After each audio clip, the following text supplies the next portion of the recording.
Many companies are calling their remote workforce back to the office, labeling it as a failed experiment. The reality? Most leaders don't know how to lead remote teams. Stay tuned because this is the way to lead remote teams.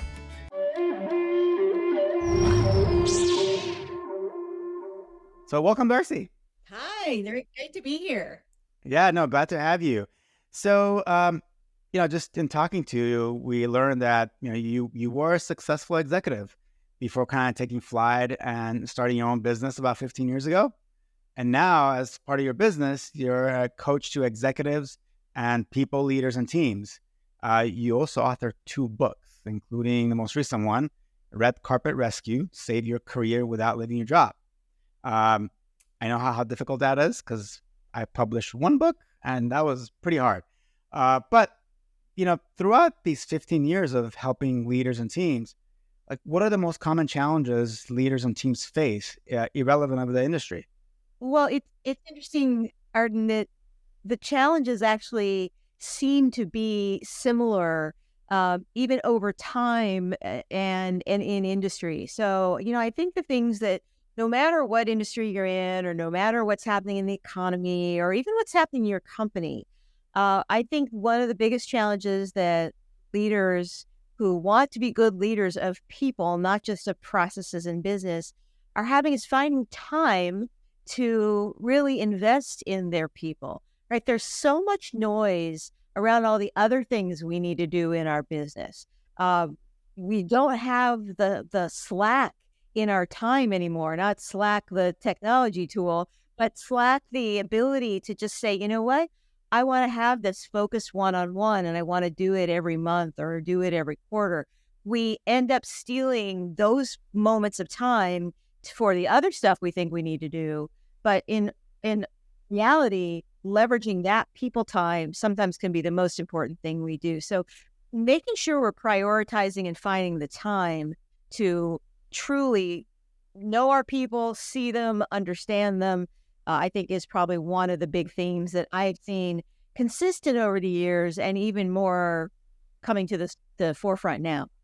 Yeah, something that Art and I often talk about is how in organizations, usually the rewards, the promotions or raises are tied to, performance objectives, usually related to like achieving a sales number or something like that. And that puts the focus on, not on the people, for lack of a better way to put it. And even though you joked about Slack, I think some of the challenge there is that's the other thing is these days there are so many types of pings and communication coming at us from all ways that sometimes makes it a challenge too, because now the time that people might have spent with another human, they're spending responding to the assortment of barrage that's coming their way. Right. Well, and I think that's the other piece that a lot of leaders that, I talk to will struggle with. I mean, they may not say this publicly, but as an executive coach, I have the great opportunity to get inside people's heads and hear the things that are really bothering them, and people feeling like they're all alone in that worry, and just recognizing that they're not, that it is the clarity of what can I say yes to, but what can I say no to? And now more than ever, we have to say no more aggressively to the pings and the dings and the should I be on that social media and am I going to miss something here?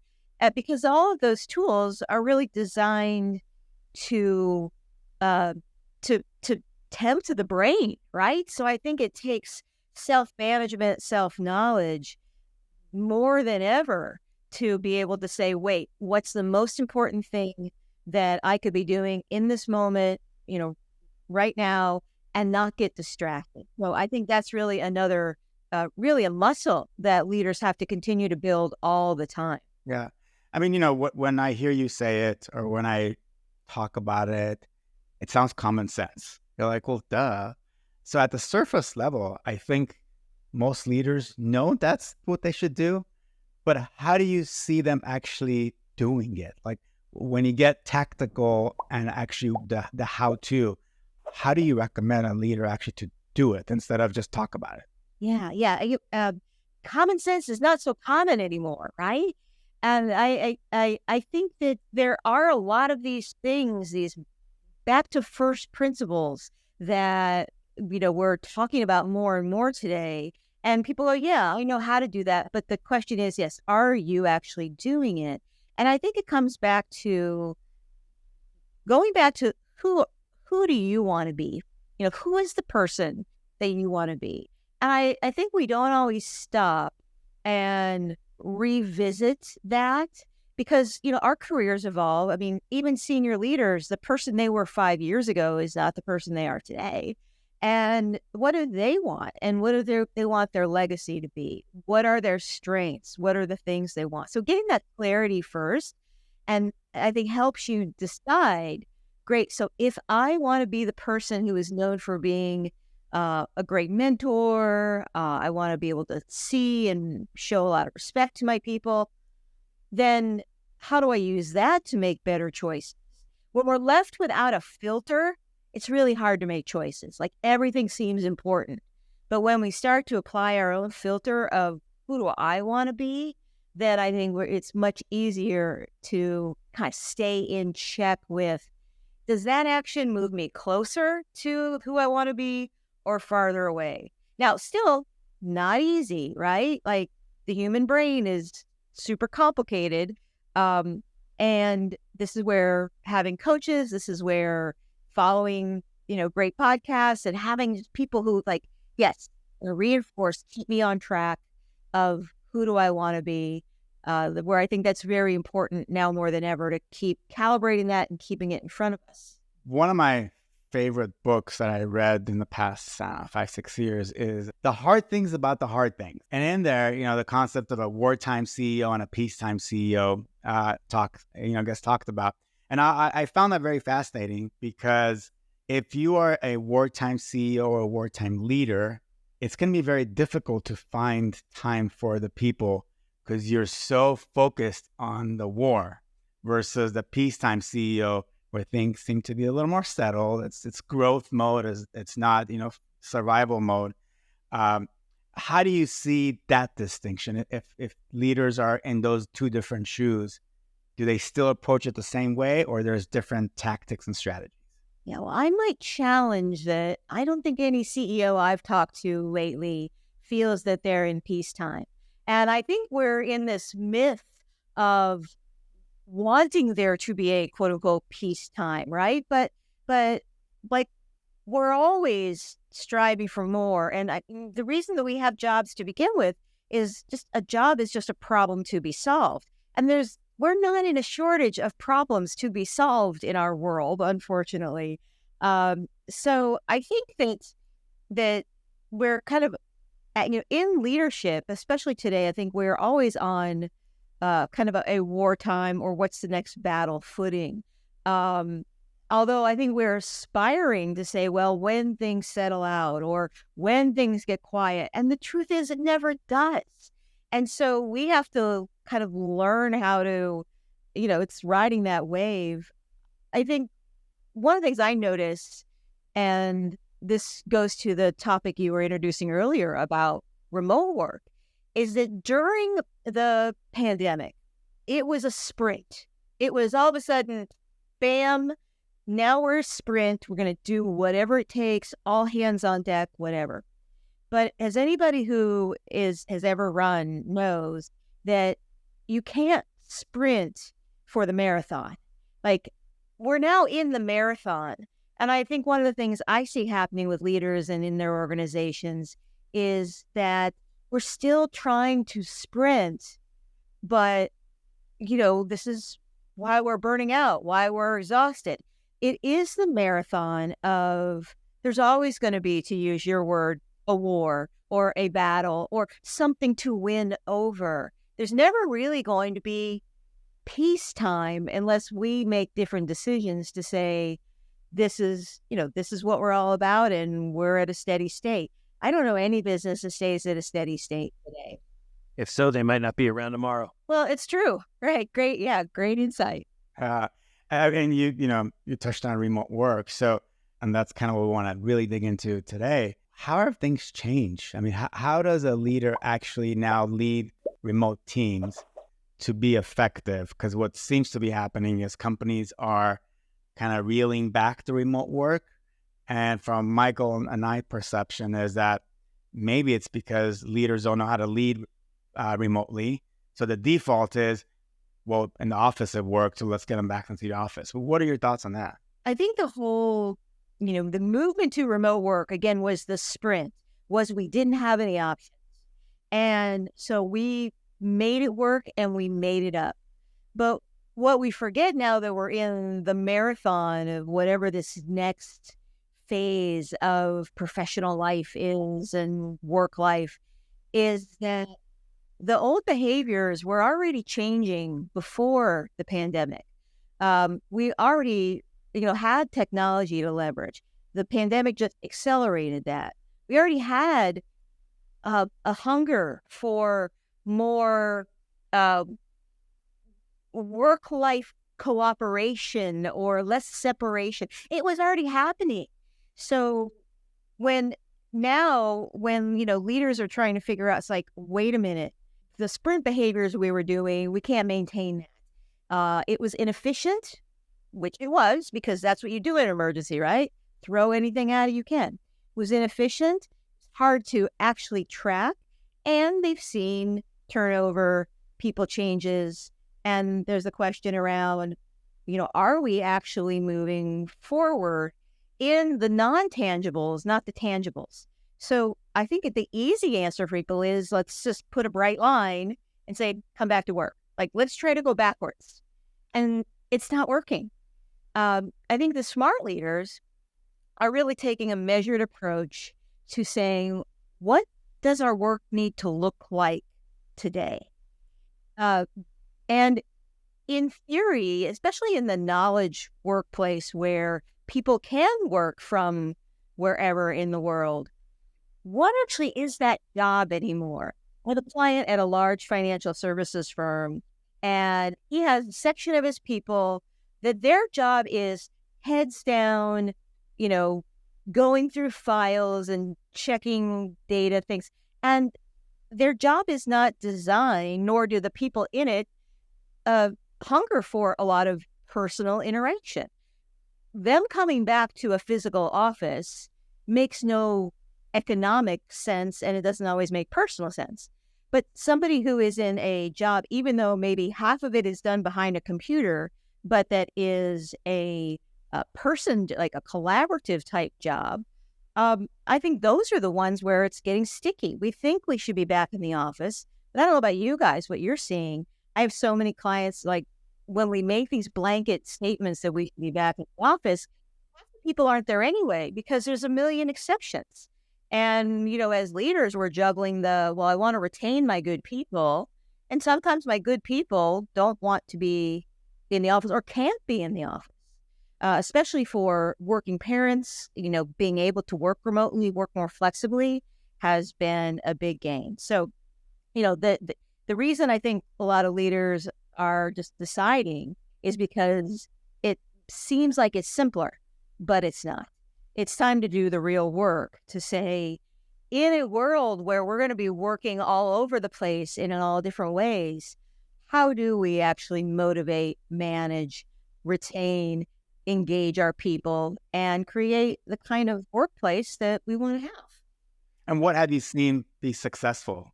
The couple of things that are most successful, and I think we're still in early days, right? Because people are still realizing that it's not a one-size-fits-all world anymore. I mean, even as 5 years ago, there were still leadership teams that could send out one email to a bunch of people and things started to happen in line. It doesn't work that way anymore. We're talking global cultures where, there's different people the work is so diverse.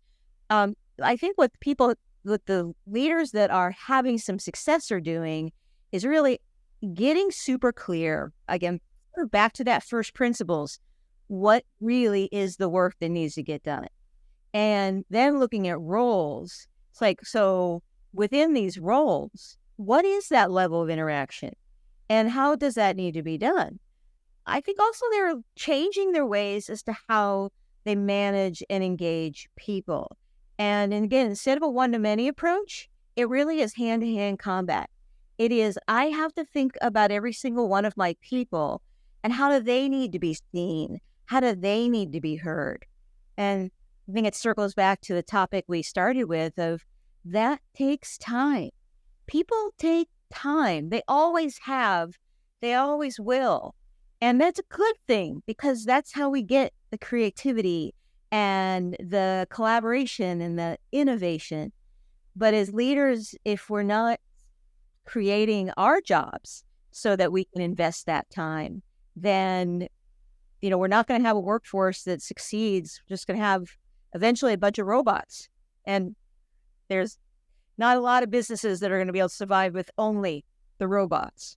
Yeah, I think you said a couple of things that I want to touch on. One of those is I do think that a lot of it, while you use these exact words, kind of what I took from what you were saying is this lack of control at times that some leaders were feeling. And their answer to that is to, rein it in, everybody back in the office, because that gives them this false sense of control, even though really they're still probably operating on a very similar approach, when it comes to probably the same thing that lacked before, which might have been, well, at least what I've seen, is sometimes their vision lacked. Sometimes the way that they actually managed and understood the work and actually set particular goals and said, hey, this is what you're responsible for.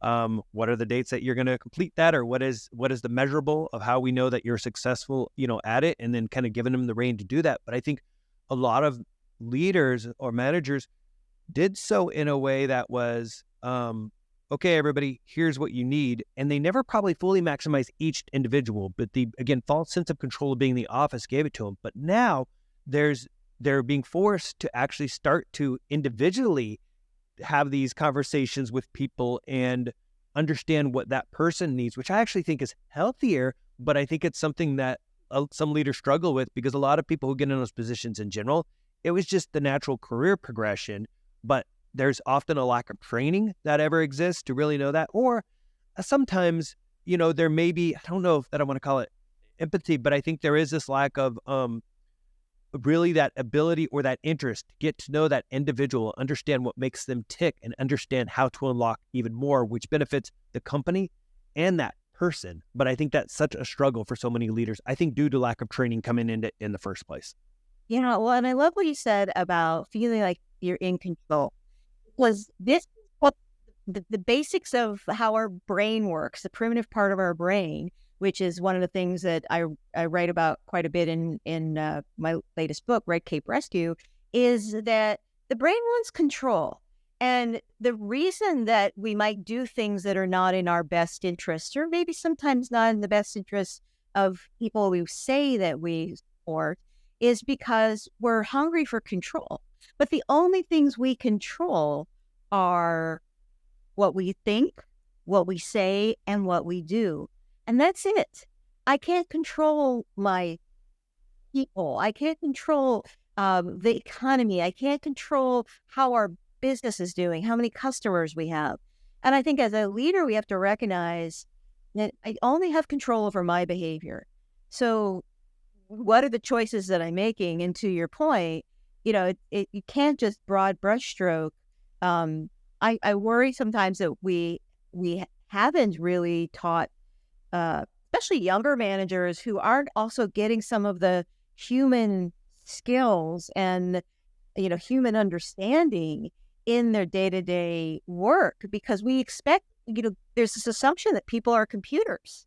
And that is absolutely not the case. We can't just put in another chip and expand our bandwidth. There are so many millions of variations of the human brain. We can say that there are some basic human feelings and basic human behaviors, but the truth is that as a leader, we're trying to simplify it for ourselves instead of just accepting the fact to say, this isn't simple. And I think the other tension that I hear with sort of mid-level managers is that they want to be great people managers, and so they want to spend time, with their people and understand them. To your point, Mike, and then they don't know what to do with that. So this does become a whole organization conversation to say, if we want to retain our people, we want to keep and attract the best people. If we want to build our business through people, we've got to also be flexible enough to be able to say, what's the work we need to happen and or need done? What's the talent that we have? Yeah. How are we making up new roles and new work in ways that we aren't just sticking to the same box that just might not be working anymore? So that takes some creativity and it takes some courage. Theory that I have when we're talking about control, like we just went through a pandemic where a large population felt like they were being controlled by the government. Do this, do that. To now quickly turn around and now feel like, oh, now my company's controlling me. I feel like that is playing a big role in people pushing back because they don't want that to be controlled anymore. Maybe if this back to office happens in 3 years, less of this pushback, but it's an unproven theory that I have. And, I think everybody, in broad general strokes, wants to feel they are in somewhat control of their own destiny, at least in the United States. So in other cultures, that idea is not even on the table. But, for a North American, United States, Canada, Australia audience, like knowing that I have some sense of control over my destiny, at the same time, control equals responsibility. And I've had conversations with groups of up-and-coming leaders where they're like, well, just give me the script. Just give me the how to do it. I've Googled the how to handle a troubled employee, and I don't have the answer. It's like, yes, because there's no magic Google answer. Amazon's not going to serve you up like, here's the magic book that solves all your problems. This is where we do need people, and we need collaboration, and we need people to be in safe places to be able to say, here's what I'm facing. Can I just have a sounding board to figure out how we solve this? Because people issues are not black and white. I think just when you were mentioning people wanting to get control too in themselves, I thought about, and I think I see it behind you there, Drive, I think is one of those books, but the idea that we all look at autonomy, mastery, and purpose as key motivators. And I think it's that autonomy piece that I think is a struggle, even pre-pandemic, that so many companies can struggle with, and they're not giving people enough of this autonomy. And that's a lot of what people really want. And pandemic made them realize, please just give me this. And like when I was at Netflix, what I loved is they did have this approach of context over control. They wanted to make sure people had the context, but they wanted to hire then the right people who would then seek out, how you accomplish whatever that thing was, versus somebody hiring people who needed to be told what it is specifically that they do. They wanted those people who they knew would be unlocked by the autonomy, mastery, and purpose component. That said, just like any company, what I also found is it only worked as well as the quality of the leaders in place, because despite the culture really supporting that, there were still ample leaders in there who just didn't embrace it and wanted to lead with control. And sometimes initially to some outsiders, it could look like, oh yeah, they're on top of it here, because the way that they did handle it from a control perspective gave this appearance initially to a well-run group. But over time, I feel like that really ends up impacting it, because you're not creating, again, these individuals who are firing on all cylinders. You're getting individuals who are waiting for somebody to tell them what it is that they need to do, which again, taking it back to the pandemic, I think that was a big struggle when people went into that and they did not have that guidance they'd get before, because somebody was telling them day in and day out. All of a sudden there was this disconnect, I think to a degree on both sides. I think because the leaders couldn't do it, but I think because the other people were almost trained that way, because you work for a leader who is so much about the control instead of setting the right context for them.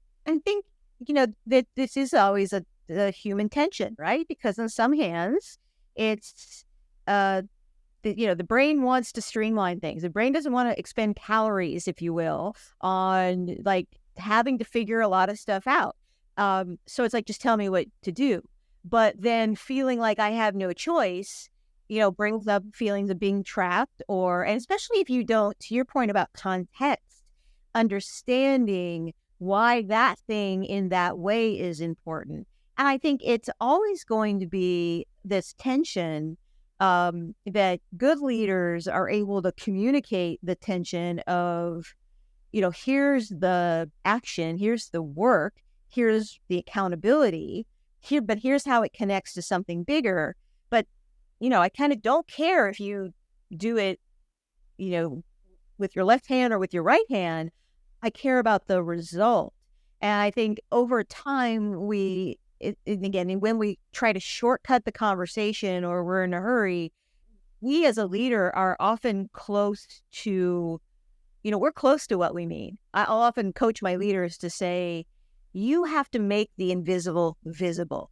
Like you have a mental algorithm in your head that you're like, of course it should be this way. Of course it should be blue. But your people are like, well, wouldn't green make more sense? You have to be able to tell those stories. You have to kind of flip open your brain and show people the path, because the context does help you figure out, oh, well, that's why I don't have really a lot of options about this. It might be something legal. It might be something of how it connects to the next step in the process. Or it could be that no one's ever thought about it. Right. I think when you say that with idea of the algorithms, and again, mentally, I like to think in those terms to disagree too. And I forget, one of the many books I've read that kind of opened it up to that. But I do think that that's a piece that I think not enough people examine and really are thinking about how their brains work and some of these decision, making. I'm a fan of that concept. I think Seth Godin talked about, or others have, about like lizard brain and that sort of stuff. Like we have this part of our brain that initially is responding to everything almost fear-based, like keep us alive. And therefore it's looking for sometimes the easiest way, because that means survival. But that's often, I think, something I wish was taught even more in schools, because I don't think a lot of adults have a really good understanding of that concept that I think is so just critical to success when it comes to like the emotional intelligence component. Yeah, I'm with you.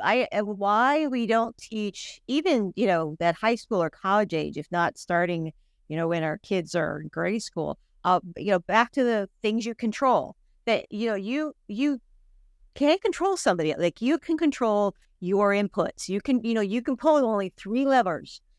Because I just think about when I discovered that in my journey, how much stress that released of things that I was holding super tightly. And why does he do that? And, why can't she do this? And recognizing, okay, what's in my control?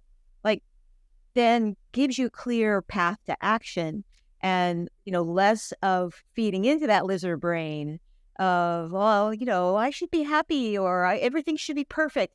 That's not the way the world works. And so I think that a lot of that is spilling over into our workforces as we maybe are more distant from the truth of that we are an emotional being as humans. We are not computers. We are not logical. And thank God, because think of all the creative things. I mean, would Netflix ever have existed if it hadn't been for people who were, creative, interesting, and entertaining, plus the digital technology database side. Yeah. Let alone, and this is something they were great at, is they knew they'd go out, hire the top performer, let them loose. Like if they stood in the way and tried to, then they couldn't have grown as fast as they had and literally changed the company multiple times over to be rebirthed as, what is the leader in streaming today. Darcy, you've talked about kind of observing professionals and leaders leaving their job too early. An interesting observation. So just curious to hear more about that, and if there's any connection to this whole remote work world. Yeah. So the subtitle on my book, Red Cape Rescue, is Save Your Career Without Leaving Your Job. And where this really originated, even before the pandemic, is that I would see this pattern of a smart, successful on-paper professional, like good job, good money, good company, and they would hit a speed bump. Maybe it was got a new leader and didn't like that leader, or the company merged with somebody else, or it could be something personal. Hit a birthday with a 0 on the end, have a friend that has a or family member has a major illness. And those kind of speed bumps, wake up calls, it would raise the question of, is this what I want to be doing? They are wake up calls for that reason. But what I would see in the conventional wisdom is that people felt they had two options. One option was, oh, something's not right here, go find another job. And as we know, go find another job isn't a black and white answer. It's hard. Job search is broken. We won't go on that soapbox today, but it can be discouraging, soul crushing. It's not the right answer for everybody all the time. But then the other side of it is, well, you should be thankful to have a job. So just suck it up and deal. You have a good job, pays good money with good people. You're not treated that bad. Just deal with it. And that's emotionally depressing too, right? Right. So I really, when clients would kind of present with those things, realize, well, there's so much in between. And how about, so my job in Red Cape Rescue was to articulate all the things in between and going back to what is in my control. Because it might not be in control that my company was just sold to a company 5 times the size. And I'm perceiving that my levels of power or my levels of opportunity have changed. But it's in my control to work on, what am I thinking? Are there assumptions I'm making? Like to the point about the lizard brain, are there things that could I change my thought about it? Are there things that I should say? Like, am I asking questions? Am I changing the story that what I might have been known for before and what I'm known for now? Or what am I doing? Am I actually taking action to pursue progress, not perfection? Or am I taking I call it your ta-das? What are the wins? Am I actually embracing those? So the book is really a collection of ways you can take back control that don't put you in the trap of feeling like it's one or the other. Now, sometimes after doing that work, you get clear to say, yep, okay, I've done what's in my control. And yes, it is time to move on. Because I would never say to anybody, never move on from a situation where you're not growing or you're in a bad situation. But I think because to our earlier conversation, we're not as attuned to being uncomfortable, that the minute we get uncomfortable, we want to flee or we said, well, then I'm just stuck, and life just sucks. It's hard. There's so much in between. And I've seen it over and over again, where once people realize that, the light bulb comes off and they start to do different things, they get a different result. I couldn't agree more. And it's one of those challenges I feel like, and sometimes with individuals, because if they can't see where they might be actually, I don't know, it's part of the challenge, but in essence, again, going back to our lizard brain is like, is holding us back. And I remember giving some advice to somebody at one point who eventually left a company, ended up going to another company. And later on, based on actually a LinkedIn post, he goes, hey, I noticed how you were saying something similar to what you were just mentioning, Darcy, about trying to see whether or not there are first things that you should be doing in your company. He goes, but you had recommended I left. He goes, so now I'm curious to why. And I said, because you weren't willing to look at like some of the things that you needed to do. And then sometimes in that case, I feel like for a person, the best choice might be that sort of fresh start elsewhere. It's kind of like being in a relationship. You sometimes learn more being in that relationship, about yourself than anything else. And it's hard because I want to see the person, because I actually do think that a lot of the time individual can get out of their own way and can actually have a really fruitful career, because it's usually just a small tweak, one of those invisible scripts standing in our way. But when somebody can't, it's also not the best thing for them to keep wasting their time. But you hope that they could take that lesson into their new job versus repeat it. Because if you repeat it, you're no far advanced than you were before with yourself. Yeah, well, and we saw this with the so-called Great Resignation, that a lot of the data of people that left their job pretty quickly when stuff started to shift, it's like, oh, well, this is not what I want, or they're treating me poorly, or whatever, and it just went to the hungry employers who were just like, hey, you're breathing, come on, Yeah. so sign you, which again, let's remember, later resulted in fast layoffs too. But at the time, but then I think there was, I forget who the source was, but it was more than 50% of people who had been interviewed who had left their jobs in a rush, if you will, regretted it. That they actually found, hey, the same problems I'm struggling with are actually happening here.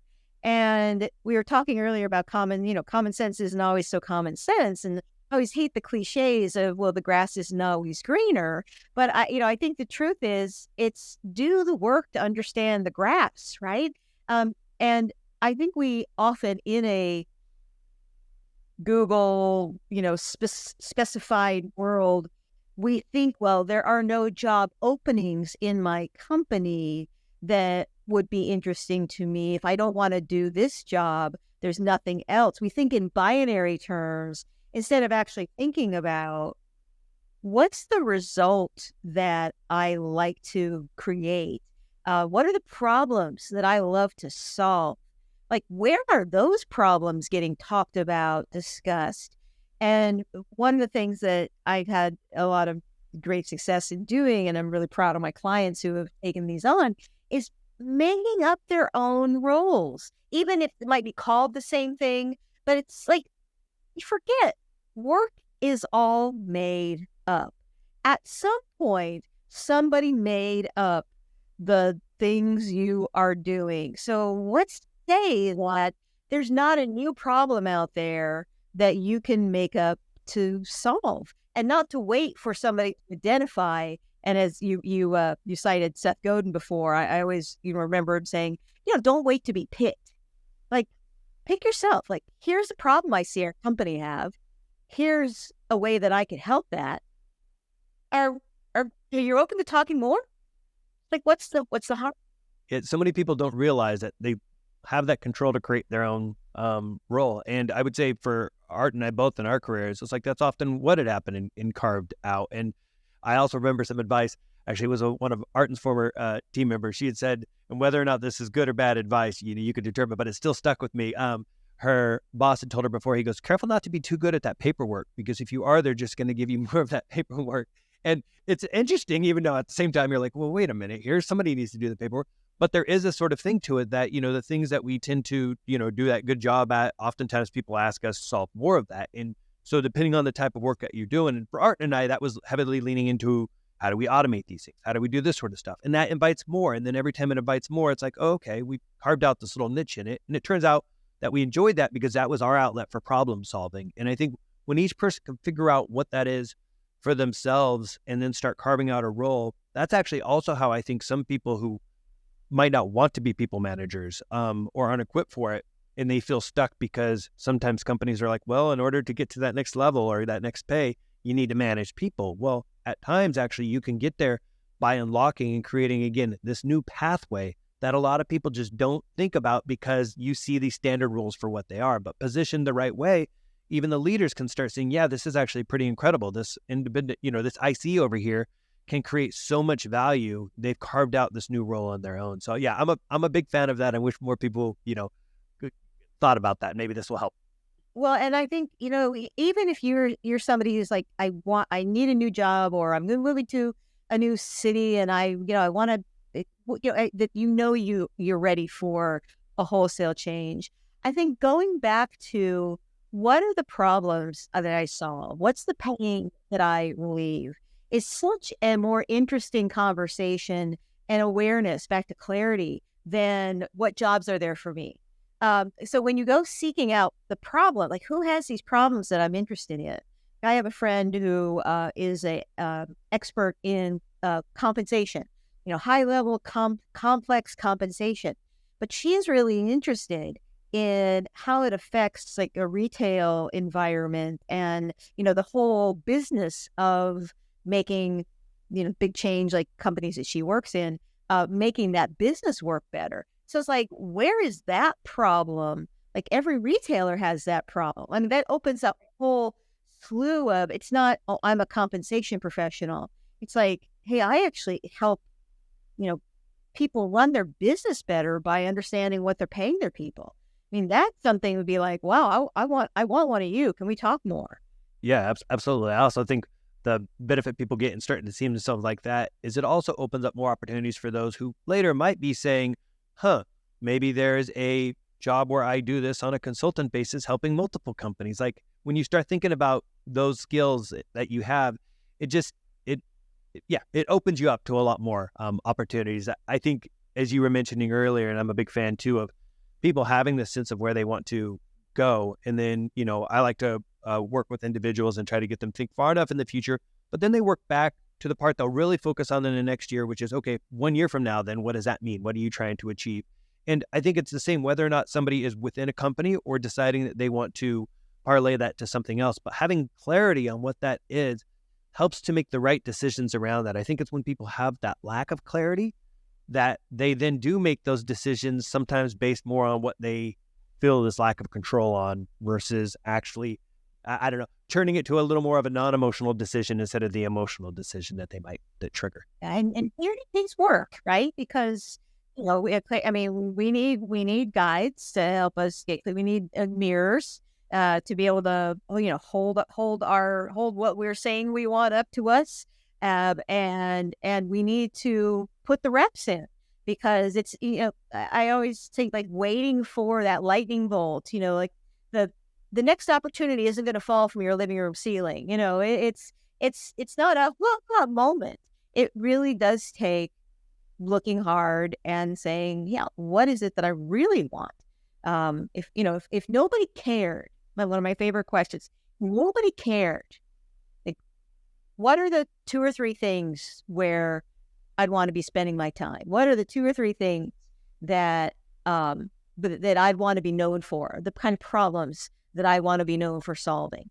People spend more time each year planning their vacations than they do their own lives. And I think with what you just described, I think those are such critical things for people to ask. And I think, our careers are just one thing that enable the ultimate lifestyle we want. It's like there's so many things that people want to achieve, even when they think about the impact and other things they might want to, have later. I think, it's so critical to have that reflection. And sometimes I think that it would sure be great. I know this probably is a bit challenging for different reasons, but I think people like you open people up to what I'm about to suggest, which is if you look at top performers, and Art and I talk about this time too, because he's even bigger into sports, but if you look at top athletes, basically, they look at the coaching and the conditioning that they have. I mean, they got experts around every different little area to help them be a top performer. And I think organizations more and more thinking about that for their own, performers, if you will, because a top performer in an organization could get 400 to 500%, greater results than the average performer. So more of that investment there and thinking about it. And that might mean you need to bring in the mindset coach. That might mean you need to bring in the, executive presence coach. That might mean you need to bring in the presentation, and I think thinking in that regard and, sometimes imagining, and I think it's good when individuals are thinking about kind of their own board, that they might have for their own selves of what they want to achieve, because it's like, who do you call upon when you need help in these areas? And who's that person who could also help you if you're struggling with that reflection, who's there openly saying it to you, which is why, again, somebody like Arton for me has been great because he's that individual who I always know will call me on something. But a lot of people lack that in their lives. So I don't know that we're all going to have agents like in Hollywood and managers and all that kind of stuff in the future. But I do think in our career more and more, that's where that coach and that person who has the experience but could look at it from not where you're at, like, see above, help you with that out-of-body experience so you could see where you're at is so important. Well, and I love one of the things you said. I just want to underline it because it's actually sparked a new thought for me that I'm going to steal from this conversation. So thank you. It's not just the coaching, because a lot of times we think, well, there's a quick fix. I'm just going to work with a coach or whatever, and then I'll magically be quote unquote better. But the conditioning, because so repetition is the mother of learning. Repetition is the mother of learning. If we want that self-awareness, it can't just come in one weekend or, after the kids go back to school or after I lose 20 pounds or whatever the thing is. It is the conditioning of just, what am I just checking in every day or on a regular routine? And I think that's the magic, as much as also recognizing that you can't see the label from inside the jar. We all need an art in our life to see us. Yeah. Oh, this has been great, Darcy. I don't know, Mike, if you have any kind of final thoughts or questions. Just one more question I would say, and I know we kind of touched on it before, but maybe just to crystallize a little bit back to the struggle, managing remote teams. What advice, like if you had, do these 2 things or 3 things, would you give to a leader to help them be a better leader of remote teams? I think one is, your people aren't virtual, they're real, right? Like, I'm real. We might be communicating on a screen through a technology. We're not physically sitting next to each other, but we're real. And so to recognize that they may have the same kind of real thoughts and feelings and emotions and confusion that you do. I think the second piece is to recognize that screens screen out emotion. I've been worried with a lot of the advent of some of the technologies that are saying, well, we can tell if people are paying attention on your Zoom calls or whatever. And I think that research is showing that a lot of that is bogus. The screens, this is why, you all on TV and even radio podcasting, your energy level has to be different on a screen or through a 2D medium than it is when we're together live, humans. And, so I think recognizing that just because someone seems, maybe they're detached or they're looking away or they're not conscious of looking at the camera and not looking at their screen, that don't read more into that.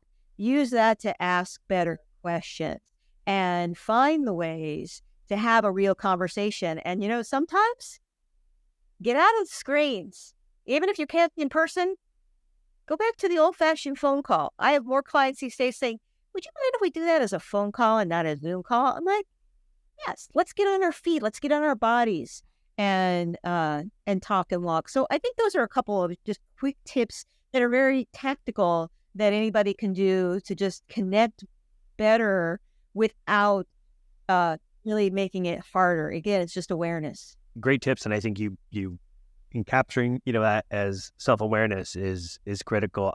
Somebody I worked with at Netflix, again, they had this thing that I loved because I said to them, I'm like, you know what? Of all the people, when I'm on these calls, you often seem to be the one who is so engaged. She goes, I got to tell you, it's not easy. I purposely make sure when I go into these conversations that I'm smiling more, that I'm into it, and that I'm showing more of my body language. And that was something when we started this call, we were talking about here, because I mentioned my camera being slightly different. And I'm like, this can give an energy that you otherwise lack, because that is one thing when you're in person is, I forget what the number is. It's some crazy, like I may be rooting with 80%, but body language is one of the ways that we can and do say so much. And when you only are seeing a portion of that here, you miss out on that. And also, as a person who is also on the call, if it helps you get more out of it as well, because you're doing it. But what comes from that then is it can be exhausting. And therefore, there's this fatigue and strain, which is why I like